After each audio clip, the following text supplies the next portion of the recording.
Hello, नमस्कार। मैं अमित पासवान आप सभी को अपनी कक्षा में बहुत बहुत स्वागत करता हूँ। आज हमारी कक्षा है क्लास 12वीं की और रसायन विज्ञान है। रसायन विज्ञान के प्रथम पाठ ठोस अवस्था। ठोस अवस्था के बारे में बहुत कुछ हम लोग पढ़ चुके थे, जैसा कि ठोस अवस्था में ठोस के विलक्षण पढ़ चुके थे, ठोस के प्रकार, क्रिस्टलीय ठोस, अक्रिस्टलीय ठोस पढ़ चुके थे हम। इसके बारे में बिल्कुल विस्तार से जानकारी प्राप्त किए। अब इसके आगे हम लोग पढ़ेंगे, ठीक है। और इस चैप्टर में ठोस अवस्था में हमारा अभी का जो टॉपिक है वो है एकक कोष्ठिका और क्रिस्टलीय जालक। एकक कोष्ठिका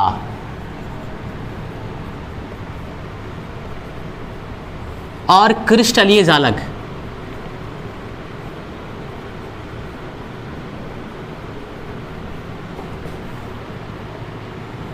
एकक कोष्ठिका और क्रिस्टलीय जालक, ये आज का टॉपिक है। और ये टॉपिक आपका रसायन विज्ञान का प्रथम पाठ ठोस अवस्था के अंदर ही आता है। तो टॉपिक नंबर कहा जाए तो ये दूसरा हो गया है, ठोस अवस्था के टॉपिक नंबर 2 हो गया है, ठीक है। इसके बारे में जानकारी प्राप्त करेंगे, विस्तार से देखेंगे क्या है ये। तो पहले एकक कोष्ठिका के बारे में देखते हैं कि ये क्या होता है।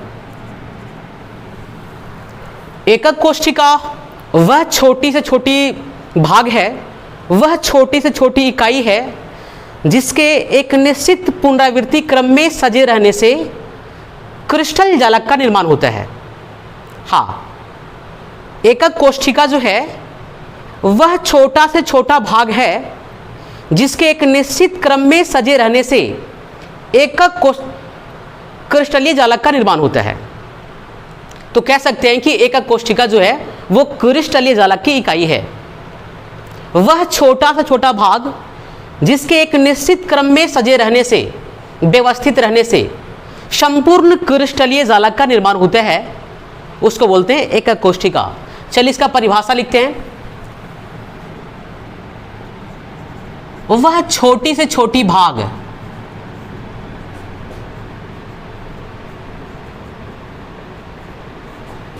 वह छोटी से छोटी भाग या इकाई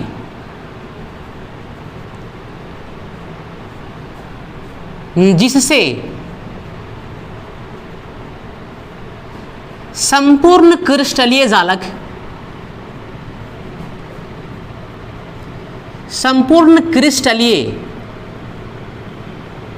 जालक का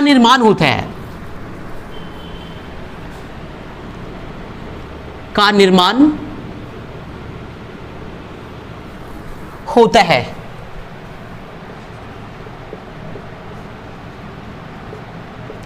उसे एकक कोष्ठिका कहा जाता है। हम लोग ध्यान में रखेंगे कि एकक कोष्ठिका को इकाई सेल भी कहा जाता है, ठीक है। तो कोष्ठिका के स्थान पर हम सेल शब्द का भी प्रयोग कर सकते हैं। उसे एकक कोष्ठिका कहा जाता है।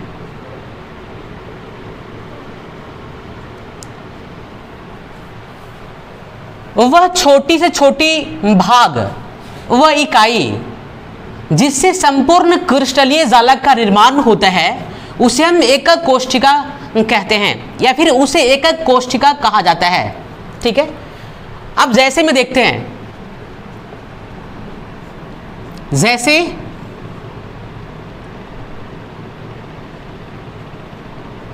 ये एकक कोष्ठिका का एक सरल उदाहरण है, एकक कोष्ठिका का सरल उदाहरण है।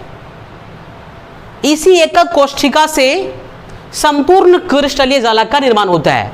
अगर ये एकक कोष्ठिका एक निश्चित क्रम में सजा रहे, व्यवस्थित रहे, तो जो संरचना बनेगा उसको बोलेंगे क्रिस्टलीय जालक हम।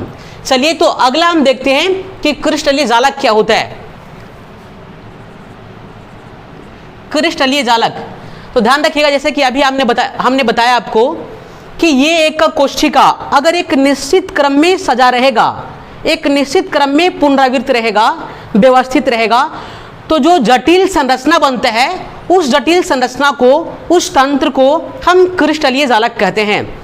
तो लिखते हैं इसका परिभाषा। कि एकक कोशिका के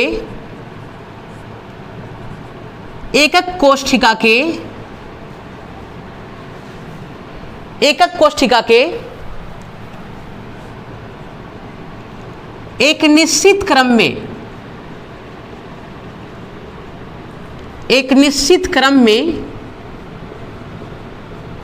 व्यवस्थित रहने से, एक निश्चित क्रम में व्यवस्थित रहने से बना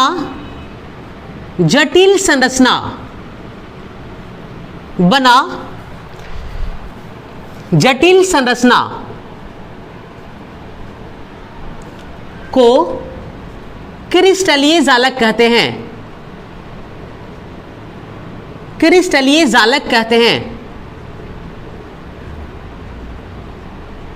हाँ, ध्यान दीजिएगा इस बात पे कि एकक कोशिका के एक निश्चित क्रम में व्यवस्थित रहने से बना जटिल संरचना को क्रिस्टलीय जालक कहते हैं। यानी कि क्रिस्टलीय जालक जो होता है वो इसी से बना होता है, एकक कोशिका से ही बना होता है। जब एकक कोशिका आपस में एक निश्चित क्रम में व्यवस्थित हो जाएगा और व्यवस्थित रहेगा तो जो जटिल संरचना बनेगा उसको बोलेंगे हम क्रिस्टलीय जालक।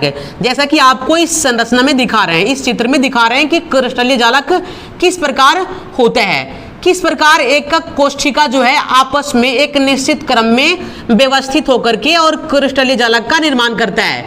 देखिए, जैसा कि आप इस संरचना में देख रहे हैं कि इस तरह का बहुत सारे बॉक्स नुमा संरचना जो है एक निश्चित क्रम में व्यवस्थित है और ये एक जटिल तंत्र का निर्माण कर लिया है, एक जटिल संरचना का निर्माण कर लिया है। इसी संरचना को कहा जाता है क्रिस्टलीय जालक। जैसे कि इसके प्रत्येक कोनों पे अवयवी कण भी होते हैं, बिंदु होते हैं, तो इसको हम दे लेते हैं। प्रत्येक कॉर्नर पे एक एक बिंदु होता है, तो हम प्रत्येक एकक सेल के जो है ना, प्रत्येक एकक कोशिका के केंद्र में एक एक बिंदु जो है ना, कोने पर एक एक बिंदु इस तरह से व्यवस्थित कर दे रहे हैं। ठीक है, और ध्यान में रखिएगा ये जो बिंदु हमारे द्वारा व्यवस्थित किया जा रहा है, इस बिंदु को जालक बिंदु कहा जाता है। तो इस बात पर भी ध्यान रखेंगे। ठीक है, इस बात पर भी ध्यान रखेंगे कि क्रिस्टलीय जालक में जो बिंदु रखा गया है, ये संपूर्ण क्रिस्टल में ये सभी बिंदुओं को हम बोलते हैं जालक बिंदु। तो ध्यान में रखना, इस प्रकार से हम यहाँ पे इसको लिख दे रहे हैं साइड में। ठीक है, ये आपका है जालक बिंदु। ठीक है, तो इसको ध्यान में रखिएगा, ये जालक बिंदु है। और विशेष रूप से ध्यान रखना है कि ये संपूर्ण जो चित्र बनाया गया है ये क्रिस्टलीय जालक का चित्र है। आप ध्यान रखिएगा, द्विमीय क्रिस्टलीय जालक है, ये क्रिस्टलीय जालक का संरचना है। चलिए, तो हम सभी बहुत ही आसान भाषा में एकक कोशिका क्या होता है और क्रिस्टलीय जालक क्या होता है यह समझ चुके हैं। ठीक है, हम ये भी कह सकते हैं कि क्रिस्टलीय जालक के इकाई को एकक कोशिका कहते हैं। क्रिस्टलीय जालक के इकाई को एकक कोशिका कहते हैं। हाँ, जिसको लिखा गया है कि वह छोटी से छोटी भाग व इकाई जिससे संपूर्ण क्रिस्टलीय जालक का निर्माण होता है उसे हम एकक कोशिका कहते हैं। जैसा कि ये एकक कोशिका का चित्र दिखाया गया आपको, और इसी एकक कोशिका के एक निश्चित क्रम में व्यवस्थित रहने से क्रिस्टलीय जालक का निर्माण हुआ है। तो इस प्रकार हम कह सकते हैं कि एकक कोशिका क्रिस्टलीय जालक का इकाई होता है और इसी इकाई के एक निश्चित क्रम में व्यवस्थित रहने से जो जटिल संरचना बनता है उस संरचना को बोलते हैं क्रिस्टलीय जालक। तो चलिए ठीक है, ये दोनों हम समझ चुके हैं। इसके आगे बढ़ते हैं। जालक बिंदु समझ लिए कि जालक बिंदु क्या होता है। तो क्रिस्टल के संपूर्ण क्षेत्रफल में जो बिंदु दिया गया है, पॉइंट जो दिया गया है, बिंदु, इसी को बोला गया है जालक बिंदु। इसके आगे बढ़ते हैं हम, आगे बढ़ते हैं एकक कोशिका के प्रकार को देखते हैं कि एकक कोशिका का प्रकार क्या होता है। तो एकक कोशिका को दो प्रकार, मतलब दो भागों में मुख्य रूप से बांटा गया है एकक कोशिका को। जैसा कि देखते हैं यहां पे, एकक कोशिका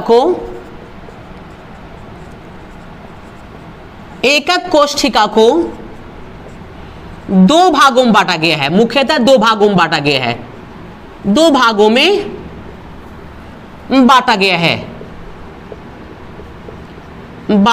है। दो भागों में बांटा गया है, एकक कोष्ठिका को दो भागों में बांटा गया है। हाँ, इसको दो भाग में बांटा गया है। ये दो प्रकार के होते हैं, ऐसा कह सकते हैं कि एकक कोष्ठिका जो होते हैं वो दो भागों में बांटा गया है इसको, यानी कि ये दो प्रकार के होते हैं, ऐसा लिखना ज्यादा उचित होगा। ठीक है, ये दो प्रकार के होते हैं, ऐसा लिखना ज्यादा उचित होगा। ये दो प्रकार के होते हैं, ऐसा ध्यान रखिएगा, ये दो प्रकार के होते हैं।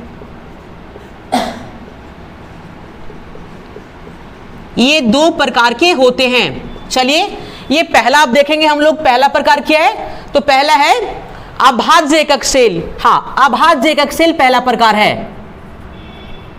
अभाज्य एकक सेल। चलिए, अभाज्य एकक सेल। और दूसरा प्रकार है केंद्रित एकक सेल। ध्यान रखिएगा इस बात पर, दूसरा प्रकार इसका है केंद्रित एकक सेल। केंद्रित एकक सेल, केंद्रित एकक सेल। देखिए, पहले भी हम आपको बता चुके हैं कि एकक सेल को एकक कोष्ठिका भी कहते हैं और एकक सेल भी कहते हैं। तो सेल की जगह पर कोष्ठिका शब्द का भी इस्तेमाल कर सकते हैं, और ऐसे यहां पर सेल लिखा गया है। चलिए, केंद्रित एकक सेल इसका दूसरा प्रकार हो गया। आप दोनों में देखते हैं कि दोनों में क्या फर्क है। बहुत ही सिंपल फर्क है, बहुत ही आसान भाषा में समझ सकते हैं इसमें। देखिएगा, अभाज्य एकक सेल में क्या होता है कि ये वह एकक सेल है जिसमें एकक सेल के चारों कॉर्नर पर केवल और केवल एक एक बिंदु होता है। हाँ, ये वह एकक सेल है जिसके चारों कॉर्नर पर केवल और केवल एक एक बिंदु होता है। जैसे कि देखिए, ये वह एकक सेल है, ये वह एकक सेल है जिसके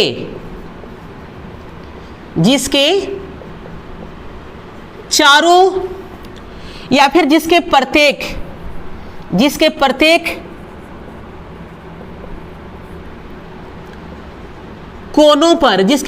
कोनों पर एक एक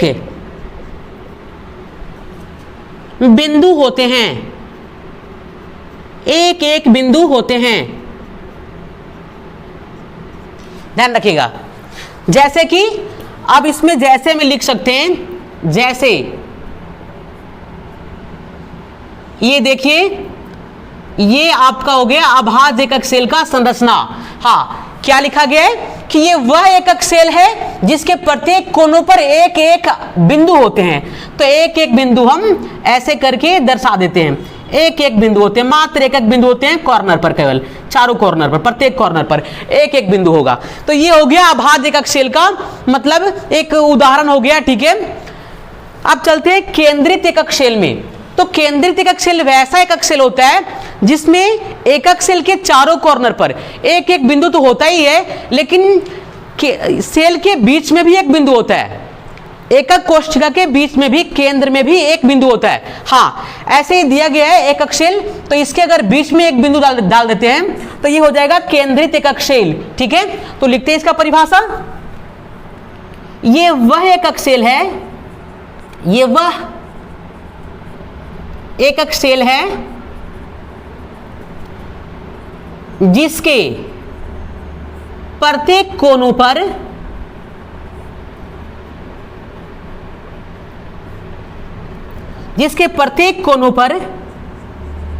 एक एक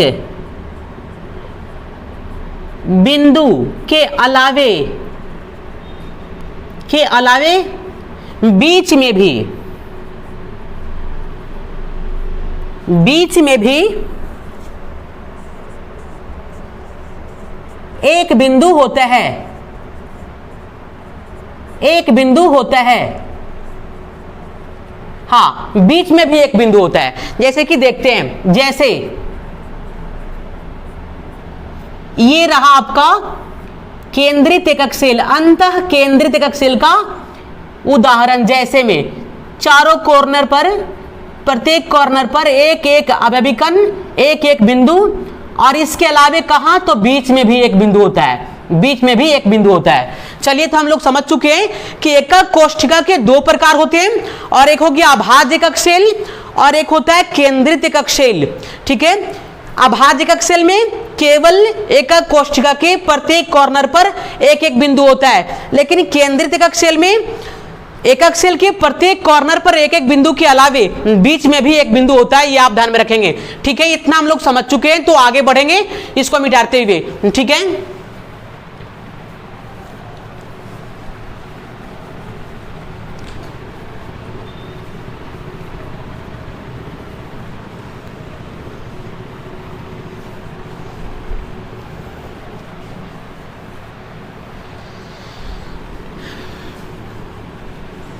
चलिए अब देखते हैं घनीय एकक सेल के बारे में जानकारी प्राप्त करते हैं। ये हो गया, इसके आगे देखते हैं एकक सेल मिलकर के ही घनीय एकक सेल का निर्माण करता है। तो घनीय एकक सेल के बारे में अब जानकारी प्राप्त करते हैं। देखते हैं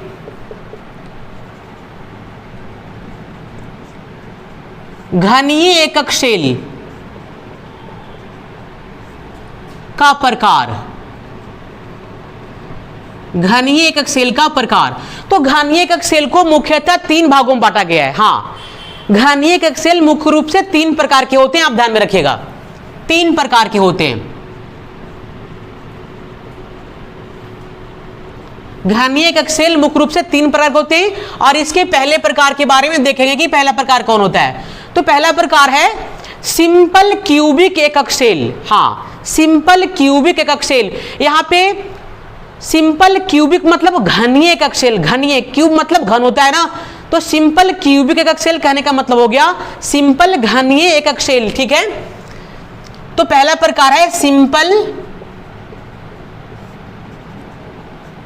घनीय एकक सेल, या एकक कोष्ठिका भी कह सकते हैं। सिंपल घनीय एकक कोष्ठिका, कोष्ठिका भी लिख सकते हैं और सेल भी लिख सकते हैं, ध्यान में रखिएगा। चलिए, सिंपल घनीय एकक कोष्ठिका, ये हो गया पहला प्रकार। इसमें देखते हैं कि क्या होता है। तो आपको पहले हम बता दें कि सिंपल घनीय एकक कोष्ठिका में क्या होता है। घन के प्रत्येक कॉर्नर पर, अब घन के कितने कॉर्नर होते हैं? घन के 8 कॉर्नर होते हैं ना, तो घन के प्रत्येक कॉर्नर पर एक एक अवयवी कण होता है, एक एक बिंदु होता है। बस इतना ही याद रखना है कि घनीय एकक सेल में जो सिंपल घनीय एकक सेल है, सिंपल घनीय एकक कोष्ठिका है, इसमें क्या होगा, तो घन के प्रत्येक कॉर्नर पर, यानी कि घन के कितने कॉर्नर होते हैं? 8 कॉर्नर होते हैं। 8 कॉर्नर पर मात्र एक एक बिंदु होगा, मात्र एक एक अवयवी कण होगा। हाँ, घन के प्रत्येक कॉर्नर पर एक एक अवयवी कण होते हैं, इसी बात को ध्यान में रखना है। चलिए तो लिखते हैं इसका परिभाषा। ये वह घनीय एकक सेल है, ये वह घनीय एकक सेल है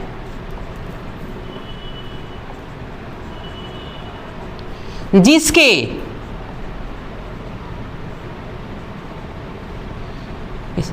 घन के प्रत्येक कॉर्नर पर, जिसके घन के प्रत्येक कॉर्नर पर,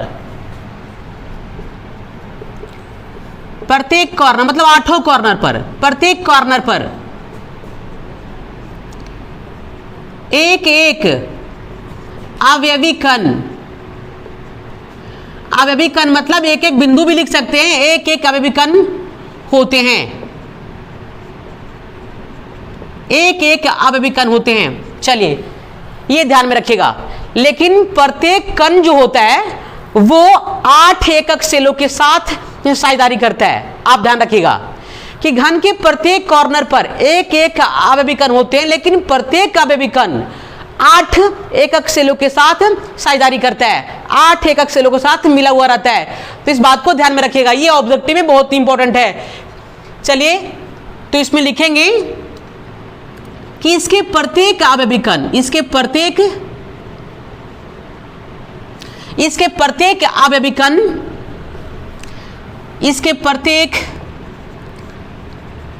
अवयवी कण 8 एकक सेलों के साथ, कितना, तो 8, यहां पे ध्यान रखिएगा, 8 एकक सेलों के साथ साझेदारी करता है, मिला रहता है, साझेदारी करता है।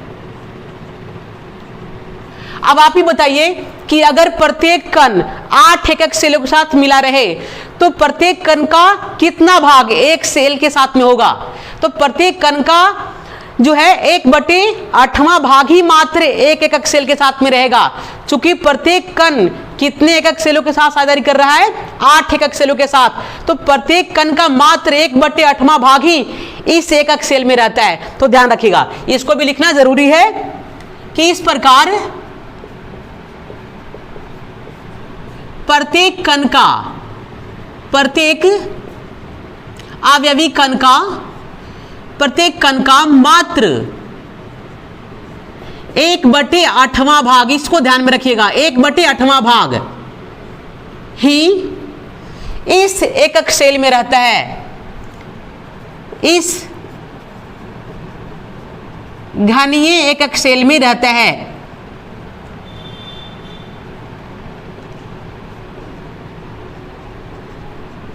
मात्र 1/8वां भाग ही इस घनीय एकक सेल में रहता है। चलिए इसको ध्यान में रखिएगा कि कितने सेलों के साथ साझेदारी करता है? 8 सेलों के साथ। हाँ, प्रत्येक कण 8 सेलों के साथ में साझेदारी करता है। इस प्रकार प्रत्येक कण का मात्र 1/8वां भाग ही इस सेल में रहेगा। ठीक है, चलिए इसको शॉर्ट में एससीसी बोलते हैं। एससीसी, सिंपल क्यूबिक एकक सेल, शॉर्ट में एससीसी बोलते हैं। तो इसको भी लिखना जरूरी है कि इसे हम, मतलब इस घन एकक सेल को हम, इसे हम संक्षिप्त में, इसे हम संक्षिप्त में एससीसी कहते हैं। इसको ध्यान में रखिएगा, एससीसी कहते हैं, यानी कि सिंपल क्यूबिक एकक सेल कहते हैं। ठीक है, एससीसी कहते हैं। चलिए इसका संरचना के बारे में देखते हैं कि कैसा होता है। जैसे में देखिएगा, बहुत ही सिंपल है, ध्यान से सुनेंगे तो सबको और बिल्कुल सही सही समझ में आएगा। चलिए तो देखते हैं कि इसका जो है संरचना कैसा होता है, इसका बनावट कैसा है, ये कैसा दिखता है। उदाहरण में देखते हैं इसे। चलिए जैसे में लिखते हैं, एक घन बनाएंगे और इसके 8 कॉर्नर पर एक एक अवयवी कण को दर्शाएंगे, यानी एक एक बिंदु को दर्शाएंगे। देखिए, अवयवी कण कहने का मतलब होता है अणु, आयन या परमाणु। आप ध्यान में रखिएगा, अवयवी कण के मतलब हो जाता है अणु, आयन या परमाणु। तो अब ये घन रेडी हो चुका है। इसके 8 कॉर्नर पर, प्रत्येक कॉर्नर पर हम एक एक अवयवी कण देते हैं। इसमें हो गया, इसके 8 कॉर्नर पर एक एक अवयवी कण बैठा लीजिए, आप दे दीजिए 8 कॉर्नर पर एक एक अवयवी कण। ठीक है, इस प्रकार से 8 कॉर्नर पर एक एक अवयवी कण हो गया।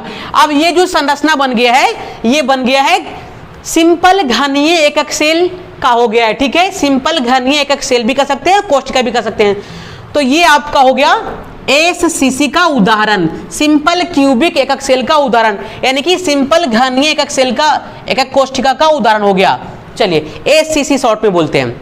ठीक है, इसके प्रत्येक यानी 8 कोने पर एक एक अवयवी कण होगा। अब इसमें हम दूसरे को देखते हैं, दूसरा प्रकार को देखते हैं। ठीक है, चलिए तो इसका दूसरा प्रकार है बॉडी सेंटर्ड क्यूबिक एकक सेल, यानी कि बॉडी सेंटर्ड घनीय एकक सेल। बॉडी सेंटर्ड घनीय एकक सेल इसका दूसरा प्रकार है। चलिए, बॉडी सेंटर्ड, आप ध्यान में रखिएगा, ये बहुत ही सिंपल है। बॉडी सेंटर्ड घनीय एकक सेल, घनीय एकक सेल, बॉडी सेंटर्ड घनीय एकक सेल या फिर एकक कोशिका, कुछ भी कह सकते हैं आप। यहाँ पे कोशिका ही दीजिए, क्योंकि ऊपर कोशिका ही लिखे हैं। ठीक है, कोशिका,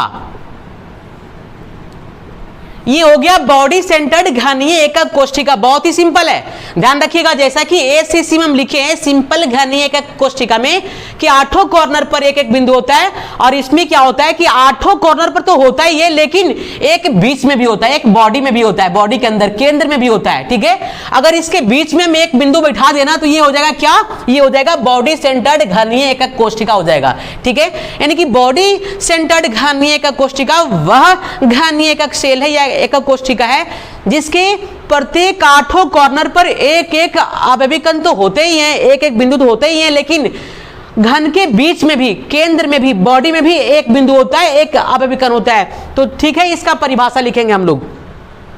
कि ये वह घनीय एकक सेल है, घनीय एकक सेल है जिसके घन के प्रत्येक कॉर्नर पर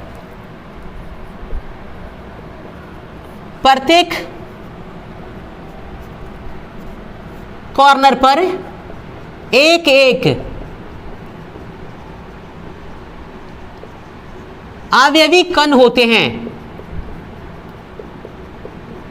एक एक अवयवी कण होते हैं, और इसके अतिरिक्त बीच में भी होता है एक कण,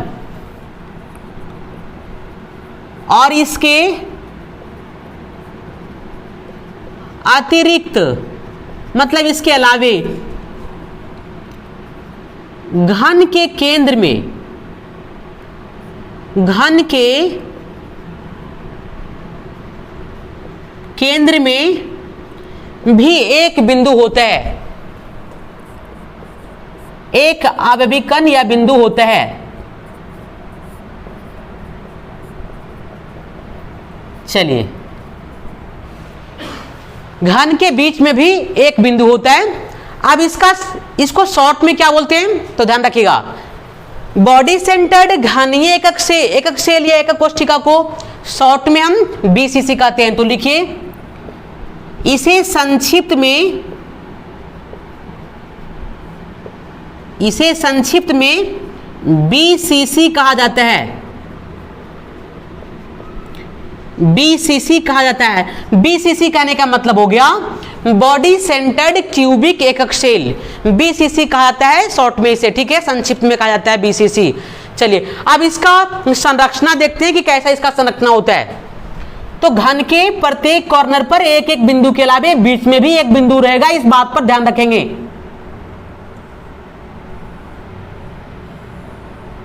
बॉडी सेंटर्ड क्यूबिक एकक सेल में केवल आपको यही ध्यान में रखना है कि घन के 8 कोने पर एक एक बिंदु होता है, लेकिन इसके अलावे एक बिंदु बीच में भी होता है, यानी कि घन के बीच में, घन के बॉडी के अंदर एक केंद्र होता है बीच में, ठीक है। चलिए, एक बिंदु बीच में भी होता है, इस बात पे ध्यान रखना है। तो 8 कॉर्नर पर एक एक बिंदु दे दिए हैं। अब इसके बीच में भी एक बिंदु लगा लेते हैं यहां पर, ठीक है, ये एक बिंदु पड़ गया। अब ये हो गया बीसीसी का उदाहरण, ठीक है, बीसीसी यानी कि बॉडी सेंटर्ड क्यूबिक एकक सेल का उदाहरण हो गया, ठीक है। तो 8 कॉर्नर पर एक एक अवयवी कण और एक कण बीच में भी हो गया, ठीक है। ये देख लिया आप दूसरा प्रकार, पहला हो गया, दूसरा हो गया। अब चलते हैं हम लोग तीसरा प्रकार में चलते हैं, ठीक है। चलिए, ऊपर वाले को मिटाते हैं। दूसरा प्रकार है फेस सेंटर्ड क्यूबिक एकक सेल, ध्यान में रखिएगा, फेस सेंटर्ड क्यूबिक एकक सेल इसका तीसरा प्रकार है। दूसरा तो हो ही गया, तीसरा प्रकार है फेस सेंटर्ड क्यूबिक एकक सेल। हाँ, फलक केंद्रित घनीय एकक कोशिका, तीसरा प्रकार है फलक केंद्रित घनीय एकक कोशिका, फेस सेंटर्ड क्यूबिक एकक सेल, ये तीसरा प्रकार हो गया। तीसरा देखते हैं, तीसरा प्रकार है फलक केंद्रित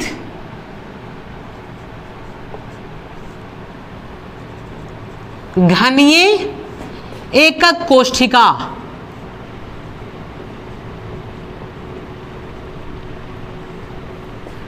एकक कोशिका। देखिए, इसका नाम से ही लग रहा है फलक केंद्रित, यानी कि ये वह घनीय एकक सेल है जिसके प्रत्येक कॉर्नर पर एक एक बिंदु तो होगा ही, लेकिन घन के कितने फलक होते हैं, कितने फेस होते हैं, तो 6 फेस होते हैं, 6 फलक होता है। तो घन के प्रत्येक कॉर्नर पर एक एक बिंदु रहेगा, और घन के प्रत्येक मतलब जो फलक होते हैं 6 फलक, तो प्रत्येक फलक पर भी एक एक बिंदु रहता है, प्रत्येक फेस पर भी एक एक बिंदु होता है। इस बात पे गौर कीजिएगा, ठीक है, कि फलक केंद्रित घनीय एकक कोशिका वह घनीय एकक कोशिका है जिसके प्रत्येक कॉर्नर पर एक एक अवयवी कण तो होता ही है, लेकिन इसके अलावे घन के 6 फलक होते हैं, और 6 फलक पर यानी कि प्रत्येक फलक पर बीच में एक एक अवयवी कण होता है, एक एक बिंदु होता है। जैसे कि इसमें लिखते हैं परिभाषा में, अब ये वह घनीय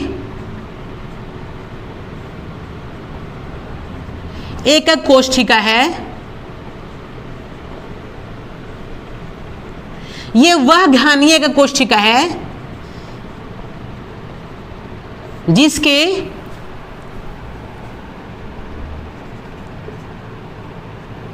घन के प्रत्येक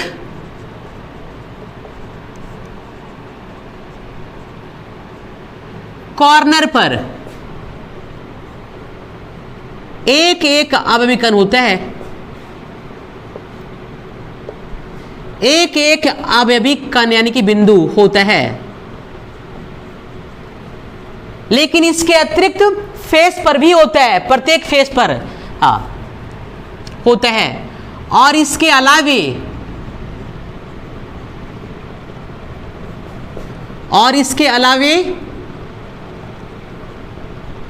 घन के प्रत्येक फलक पर, प्रत्येक फलक, कितने फलक होते हैं? 6 फलक होते हैं, ध्यान में रखिएगा। प्रत्येक फलक पर एक एक अवयवी कण होता है।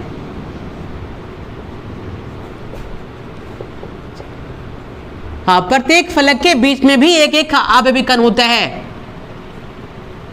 ठीक है, चलिए इसमें समझना ये जरूरी है कि जैसा कि शुरू से ही बताते आ रहे हैं कि घन के कॉर्नर पर जो बिंदु होगा वो अवयवी कण 8 एकक सेलों के साथ साझेदारी करेगा। ठीक है, और उसका 1/8वां भाग सेल के अंदर रहेगा।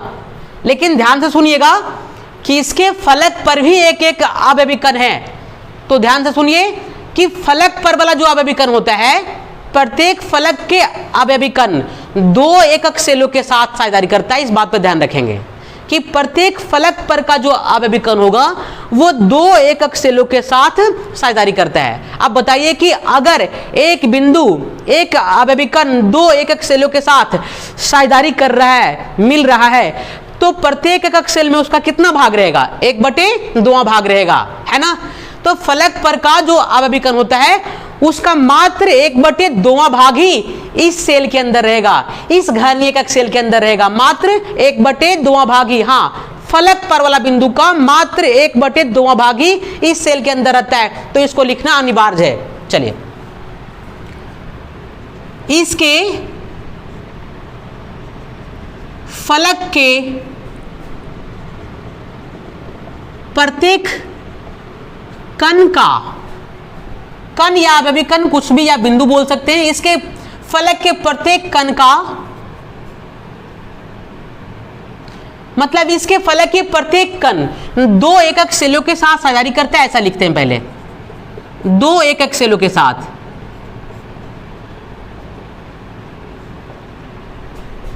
दो एकक सेलों के साथ साझेदारी करता है।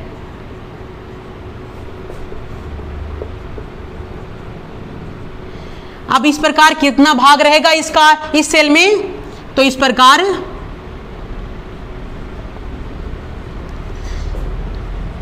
इसका मतलब फलक पर वाले बिंदु के बारे में बोल रहे हैं। इस प्रकार इसका मात्र 1/2 भाग, 1/2 भाग ही सेल के अंदर रहता है। हाँ, प्रत्येक फलक के बिंदु का मात्र 1/2 भाग ही सेल के अंदर रहेगा। इस प्रकार इसका मात्र 1/2 भाग ही सेल के अंदर रहता है।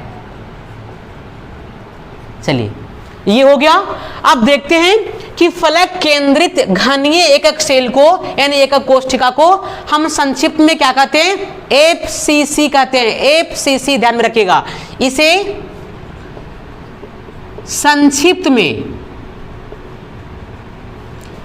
संक्षिप्त में एफसीसी फलक केंद्रित एकक कोशिका, घनीय एकक कोशिका यानी कि फेस सेंटर्ड क्यूबिक एकक सेल एफसीसी कहा जाता है।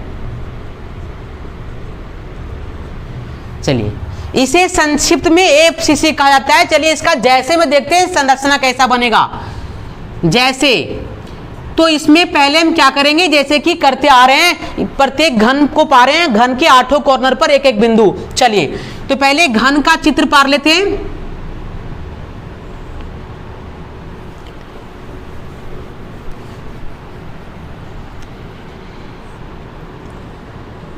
ये घन का चित्र पार के क्या करेंगे कि प्रत्येक कॉर्नर पर एक एक अवयविकन को बैठाएंगे, एक एक बिंदु को बैठाएंगे। उसके बाद क्या करेंगे, फलक पर कहा जा रहा है तो फलक पर भी एक एक अवयविकन को बैठाएंगे। पहले बिंदु बैठा लेते हैं कॉर्नर पर, 8 कॉर्नर पर एक एक अवयविकन। देखिए ये हो गया आपका 8 कॉर्नर पर एक एक अवयविकन, ठीक है। अब जैसा कि इसमें कहा जा रहा है कि प्रत्येक फलक पर भी एक एक कण होंगे, तो प्रत्येक फलक पर भी एक एक कण देते हैं। देखिएगा इस साइड वाले फलक के लिए एक कण, यहाँ पे 6 फलक है, ध्यान रखिएगा, तो 6 फलक पे 6 कण पड़ेंगे, 6 बिंदु पड़ेंगे। इस फलक के लिए यहाँ पे एक बिंदु डाल दिया गया। अब नीचे वाले फलक के लिए एक बिंदु यहाँ पे डाल देते हैं, ठीक है। चलिए अब इस तरफ वाले फलक के लिए हम एक बिंदु चाहेंगे यहाँ पे डालना, ठीक है, क्योंकि बीच में यहीं पे आ रहा है, तो इस वाले फलक के लिए बीच में डाल दिया गया। अब उधर वाले फलक के लिए हम ये डालते हैं, ऐसे करके यहाँ पे एक बिंदु हो गया, ठीक है। अब ऊपर वाले फलक के लिए एक बिंदु डाल देते हैं, यहाँ पे बीच में पड़ जाएगा एक बिंदु, ठीक है। फिर इस साइड वाले फलक के लिए एक बिंदु यहाँ पे पड़ जाएगा, ये बीच में यहाँ पे पड़ जाएगा एक बिंदु, ठीक है। अब देखिएगा कि 6 बिंदु हो चुका है। चलिए 1 2 3 4 5 6, यानी कि घन के 6 फलक होते हैं, 6 फलक पर एक एक बिंदु हो गया, ठीक है। चलिए ध्यान रखिएगा, इसी बिंदु के बारे में कहा जा रहा था कि ये जो फलक पर वाला जो बिंदु है ना, प्रत्येक बिंदु 2 एकक सेलों के साथ साझेदारी करता है। इस प्रकार इसका जो है 1/2 भाग ही इस सेल में रहता है। प्रत्येक कण का जो फलक पर है उसका 1/2 भाग ही सेल के अंदर रहता है, इस बात पे ध्यान रखेंगे, ठीक है। चलिए ये हो गया आपका संरचना एफसीसी का संरचना हो गया। थोड़ा सा इसके आगे और बढ़ते हैं हम लोग, देखते हैं कि जो 3 प्रकार के अभी हम लोग घन एकक सेल देखे। एक देख लिए शुरू में क्या था, एससीसी, हाँ शुरू में था एससीसी, ठीक है। दूसरा क्या था बीसीसी, और तीसरा क्या था एफसीसी, ठीक है। ये 3 प्रकार के घन एकक सेल हम लोग देखे हैं, ये 3 प्रकार के घन एकक सेल देखे हैं। अब इन तीनों प्रकार में, ये तीनों घन एकक सेल में लैटिस बिंदु की संख्या क्या होती है वो देख लेंगे, ठीक है। लैटिस बिंदु की संख्या क्या होती है, चलिए इसको मिटाते हैं और देखेंगे फिर अगला टॉपिक के बारे में, यानी कि लैटिस बिंदु की संख्या कैसे निकाला जाएगा, कितना होगा लैटिस बिंदु की संख्या एसीसी में, बीसीसी में, एफसीसी में, वो देखते हैं।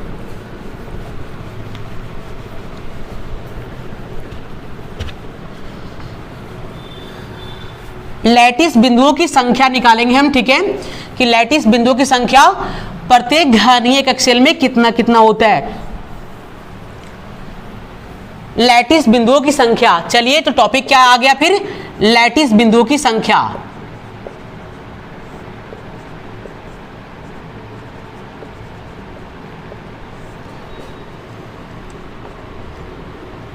लैटिस बिंदुओं की संख्या, ठीक है।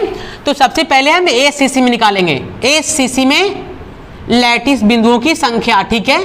एसीसी में लैटिस बिंदुओं की संख्या देखते हैं। आप थोड़ा सा ध्यान रखिएगा कि एसीसी का चित्र कैसा था, ये सिंपल क्यूबिक एकक सेल का चित्र ऐसा था, ठीक है। इसको थोड़ा सा समझने के लिए फिर से हम चित्र को पारते हैं, ठीक है। चलिए ये इस प्रकार से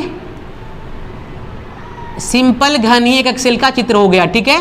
प्रत्येक कॉर्नर पर एक एक बिंदु, प्रत्येक कॉर्नर पर एक एक बिंदु, हाँ केवल कॉर्नर पर ही रहेगा एसीसी में, एसीसी में केवल कॉर्नर पर रहता है, ठीक है। चलिए एक बिंदु हो गया, एक एक बिंदु।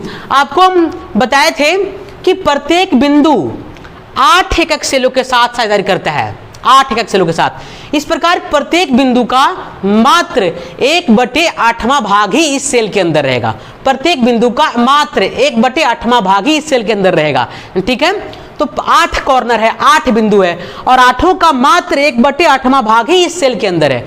अब लैटिस बिंदुओं में क्या करते हैं हम, कि लैटिस बिंदुओं की संख्या निकालने के लिए क्या करते हैं, लैटिस बिंदुओं की संख्या निकालने का मतलब, कहने का मतलब ये हो गया कि इस सेल में ये जो 8 कण बैठाए गए हैं, इन 8 कणों का कितना भाग इसके अंदर है, अगर सबको मिलाया जाए तो कितने कण बनेंगे, ठीक है।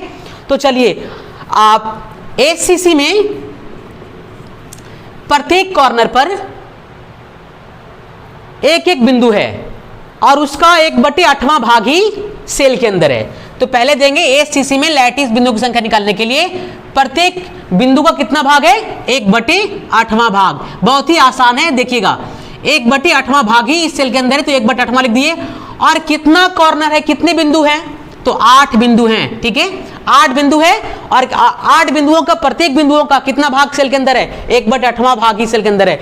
तो कितना लैटिस बिंदु हो जाएगा, 8 से 8 कट गया और बच गया क्या, 1। यानी कि लैटिस बिंदुओं की संख्या एसीसी में कितना रह गया, 1 रह गया, ठीक है। 1/8वां भाग ही सेल के अंदर था, तो 1/8 लिखे। और कितने कॉर्नर पर कितने बिंदु हैं, कितने कॉर्नर है, 8, तो 8 से 8 1/8 को कट कर दिए, ठीक है। मतलब 1/8 गुने 8, ठीक है। इस प्रकार इसको 8 से 8 को काट दिया गया, बच गया क्या, 1। तो एक लैटिस बिंदु होता है एसीसी में, एक लैटिस बिंदु। चलिए देखते हैं दूसरा में। दूसरा है बीसीसी। बीसीसी में लैटिस बिंदु की संख्या निकालना है। अब देखिए बीसीसी में देखते हैं, तो बीसीसी में क्या होता है कि प्रत्येक कॉर्नर पर तो होता ही है एक एक बिंदु, लेकिन बीच में भी तो एक बिंदु होता है। हाँ, ये हो गया बीसीसी के बारे में बता रहे हैं। तो बीसीसी में क्या होता है, बॉडी सेंटर्ड क्यूबिक एकक सेल, यानी कि बीच में भी एक बिंदु होता है, ठीक है, प्रत्येक कॉर्नर पर अलग है। तो प्रत्येक कॉर्नर पर कितने बिंदु, कितने लैटिस बिंदु निकले, प्रत्येक कॉर्नर पर तो एक के लैटिस बिंदु निकला, लेकिन एक बीच में भी रखा हुआ है, तो एक 2 लैटिस बिंदु हो जाएगा बीसीसी में, ठीक है। तो पहले प्रत्येक कॉर्नर पर के कितने लैटिस बिंदु हैं वो उसको निकालते हैं। तो प्रत्येक कॉर्नर पर के लिए कितना निकालते हैं, 1/8 × 8, ठीक है। तो प्रत्येक कॉर्नर के लिए कितना हो जाएगा, 8 से 8 कट गया, 1। यानी कि प्रत्येक कॉर्नर पर लैटिस बिंदु की संख्या कितना रह गया, 1 रह गया। लेकिन एक लैटिस, एक तो बिंदु बीच में भी है, और ये बिंदु किसी भी अन्य सेल के साथ साझेदारी नहीं कर रहा है, ये बिल्कुल इसी में है, ठीक है। तो ये पूरा का पूरा इसमें काउंटिंग कर लिया जाएगा। यानी कि एक बिंदु बीच में भी है, तो 1 को प्लस कर देंगे, यानी कि 1 + 1 हो जाएगा 2। एक तो लैटिस बिंदु कॉर्नर पर निकल के आया और एक बीच में है, तो लैटिस बिंदु की संख्या कितना हो गया, 2 हो गया। इसको ध्यान में रखिएगा कि इसमें बीसीसी में लैटिस बिंदु की संख्या कितनी होती है, 2 होती है, ठीक है। अब चलते हैं तीसरा प्रकार में, एफसीसी में। एफसीसी में लैटिस बिंदु की संख्या कितनी होती है, चलिए। तो एफसीसी में लैटिस बिंदु की संख्या कितनी होगी, अब इसको हम एफसीसी के आधार पर देखते हैं, एफसीसी के आधार पर देखते हैं इसको, ठीक है। तो एफसीसी में क्या होता है, कॉर्नर पर एक एक बिंदु तो होगा ही, अब फलक पर भी एक एक बिंदु रहेगा। तो फलक पर भी देते हैं, 6 फलक होता है, 6 फलक पर एक एक बिंदु देते हैं। इस प्रकार से 6 फलक पे पड़ गया। चलिए इस फलक के लिए, फिर उधर वाले फलक के लिए एक बिंदु डाल दिया ऐसे करके। चलिए इस वाले फलक के लिए एक बिंदु डाल दिया गया, और ऊपर वाले फलक के लिए एक बिंदु डाल दिया गया। आप देख चुके होंगे आप कितना बिंदु हो चुका है, तो 5। एक इस तरफ वाले के लिए डालना पड़ेगा, तो ये हो जाएगा 6। चलिए यानी कि फलक पर भी पड़ गया बिंदु, और ये कुल मिलाकर 6 बिंदु हो गए, 6 फलक होते हैं, तो ठीक है। चलिए तो देखना है पहले कॉर्नर पर जो बिंदु मौजूद है उनके लैटिस बिंदुओं की संख्या कितनी होगी। तो इस प्रकार से कॉर्नर पर कितना निकल के आ रहा है लैटिस बिंदु की संख्या, 1। तो इसमें भी क्या है, कॉर्नर पर का तो एक ही लैटिस बिंदु हो जाएगा। चलिए तो देखते हैं कॉर्नर पर के लैटिस बिंदु को निकालने के लिए सबसे पहले 1/8 × 8, तो कितना हो जाएगा, 8 से 8 कट जाएगा। यानी कि लैटिस बिंदु की संख्या कितना निकल गया, 1, केवल कॉर्नर पर, केवल कॉर्नर पर। लेकिन अब चलना है कि फलक पर भी है, मतलब एक एक बिंदु। तो फलक पर बताया था आपको कि फलक पर का प्रत्येक बिंदु 2 एकक सेलों के साथ साझेदारी कर रहा है, और मात्र इसका प्रत्येक कण का प्रत्येक बिंदु का 1/2वां भाग ही इस सेल के अंदर है, 1/2वां भाग। अब बताइए कि कितने फलक हैं, 6। तो 6 फलक पर 6 बिंदु हो गया। अब प्रत्येक बिंदु का 1/2वां भाग ही इस सेल के अंदर है। तो इस प्रकार से फलक पर वाले बिंदुओं का लैटिस बिंदुओं की संख्या अगर निकालेंगे तो हो जाएगा, यहां पे थोड़ा ध्यान से सुनिएगा। चलिए फलक पर कितने फलक हैं, 6 फलक हैं, 6 फलक हो गए। लेकिन 6 फलक पर प्रत्येक फलक पर एक एक लैटिस, एक एक कण है, एक एक बिंदु है। प्रत्येक बिंदु का कितना भाग सेल के अंदर है, 1/2वां भाग, तो इंटू 1/2, ठीक है, 1/2वां भाग ही सेल के अंदर है। तो अब इसको जो है ऐसे कट करेंगे, 2 तिया 6, 2 तिया 6, तो 3 से गुना करेंगे अब 1 में, तो 3 एकाएं 3 आ जाएगा, ठीक है। यानी कि फलक पर लैटिस बिंदुओं की संख्या कितना निकल कर आया, 3। फलक पर लैटिस बिंदु की संख्या 3 निकल कर आया और कॉर्नर पर लैटिस बिंदु की संख्या तो 1 है ही, तो 3 और 1 4 हो गया। यानी कि कुल मिलाकर लैटिस बिंदु की संख्या जो है एफसीसी में वो कितना है, 4 है। 4 लैटिस बिंदु की संख्या होता है एफसीसी में, ध्यान से सुनिएगा, ठीक है। फलक पर लैटिस बिंदु की संख्या कितना हो गया, 6 फलक हैं तो 6 दे दिया गया, और प्रत्येक फलक पर जो बिंदु है उसके 1/2 भाग ही इस सेल के अंदर है, तो 1/2 लिख दिए और फिर कट कर दिए, 2 तिया 6, यानी कि फलक पर लैटिस बिंदु की संख्या कितना निकल कर आया, 3 निकल कर आया, ठीक है। और कॉर्नर पर लैटिस बिंदु की संख्या कितना है, तो 1 है। कॉर्नर पर लैटिस बिंदु की संख्या 1 निकल कर आया था, तो 3 और 1 4 लैटिस बिंदु की संख्या हो गया एफसीसी में। किसमें, एफसीसी में। चलिए, तो ये हो गया अब, ठीक है। अब जब भी हम अगले क्लास को लेकर के आएंगे तो अभी जो बताया था आपको कि कक्षा 12वीं का ठोस अवस्था का एकक कोष्ठिका के बारे में पढ़ चुके हैं और क्रिस्टलीय जालक के बारे में पढ़ चुके हैं।